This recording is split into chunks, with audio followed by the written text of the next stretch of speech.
Leon Kennedy hasn't been confirmed or denied by Capcom, but that image of him with an eye patch is definitely fake. New rumors suggest that Requiem could have more enemies besides the masked old man, a possible DLC focused on Alyssa, new versions of classic enemies, and lots of weapons. On top of that, the Code Veronica remake might include new bosses, and Rockfort Island would be a semi-open world. Find out everything in this new video. Let's get started. Recently, producer Masato Kumazawa gave an interview to the Australian outlet Press Start, where he talked about many aspects of Resident Evil Requiem, but one thing in particular caught people's attention. It was being said that he had confirmed Leon Kennedy's absence from the game, but that's not exactly true. What producer Kumazawa actually said was, "Since we live in a time where AI is used to create images and videos, it's hard to separate what's real from what isn't, so players are free to believe what they see. But I want to make it clear, please, that unless Capcom officially publishes something, we can't confirm it." He also encouraged fans to only trust the official information that Capcom shares, which, as I've always said, is the best way to avoid misunderstandings. As you can see, the message was clear but also a bit vague, and at no point did he confirm whether Leon will be in Requiem or not, so that's something to keep in mind. What Kumazawa was really referring to was that image of Leon with an eye patch that many people thought was real and that we now officially know is fake. Along with that, the supposed leak from the Portuguese PlayStation Store, where the deluxe edition allegedly include outfits for Leon, has also been debunked. Apparently because the screenshot that was circulating in the last few days was manipulated as well. That's why it's important not to take anything for granted and to always stick to official sources, or at least make it clear when something is just a rumor, which is exactly what we do here on the channel. Kumazawa also confirmed that there are no plans to release the public demo, since the team is currently focused on polishing the game as much as possible to ensure its quality. In fact, the producer said that Requiem won't have the same technical issues that Monster Hunter Wilds had at launch, especially on PC. So for now, this rolls out a Requiem demo, at least for this year. And even though we don't know Capcom's full plans, I think that once they reveal a lot more during the 2026 showcase, the chances of getting a public demo will increase quite a bit.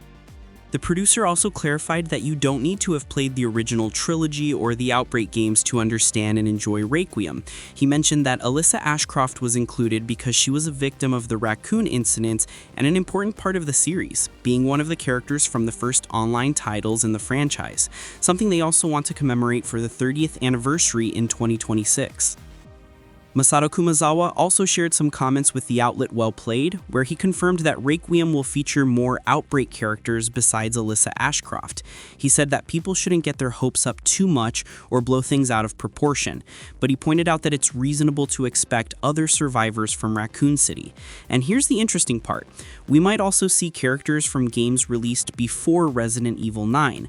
While this doesn't confirm or deny anything, to me it feels like a subtle hint toward Leon. They also mentioned that this time we won't have any kind of merchant in the game, meaning there won't be anyone selling weapons or probably even resources. But maybe the most interesting part of this second interview is when the producer clarified that there is currently no Outbreak remake in development.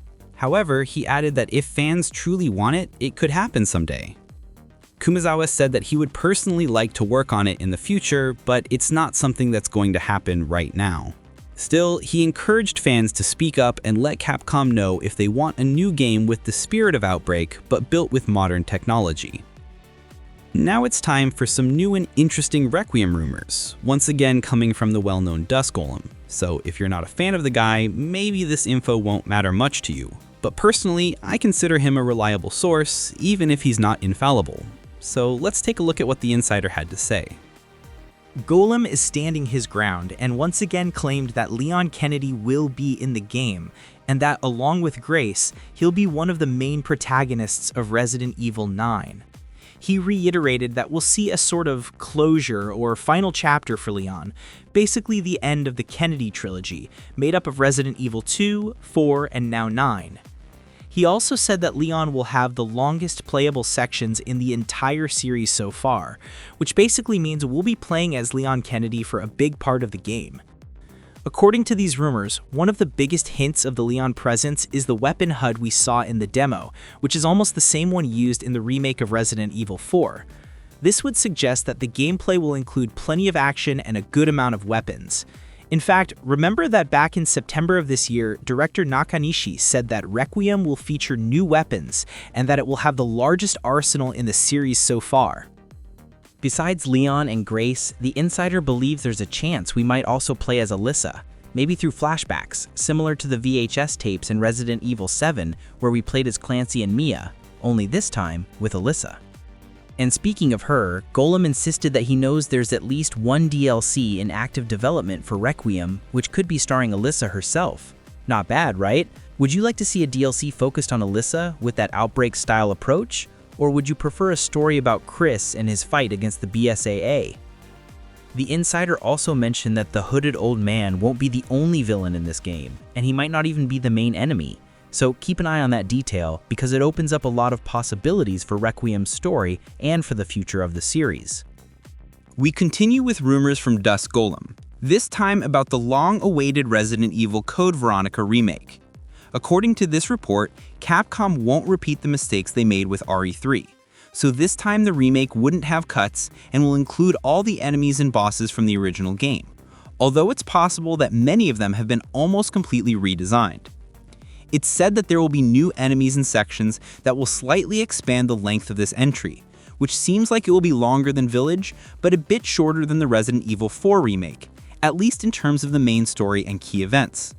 Keep in mind, the insider also confirmed that for this version, Rockfort Island has been redesigned as a semi-open world that can be explored quite freely, which would definitely add more hours of gameplay compared to previous entries. A few months ago, Dusk mentioned the same thing, adding that just like we'll see with Leon and Requiem, Claire might also be able to use a motorcycle to move faster around the island, something that, if confirmed, would be a major change for the series' gameplay.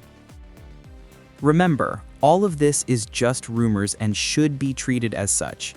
According to Dusk, once Resident Evil 9 is released, he'll talk more about the changes coming to Code Veronica, since he claims to know a lot about this remake. My guess is that we could get a sneak peek of Leon at the Game Awards in December, with a full reveal and more details on the mechanics at the early 2026 showcase. And if we're lucky, maybe even a public demo around the same time.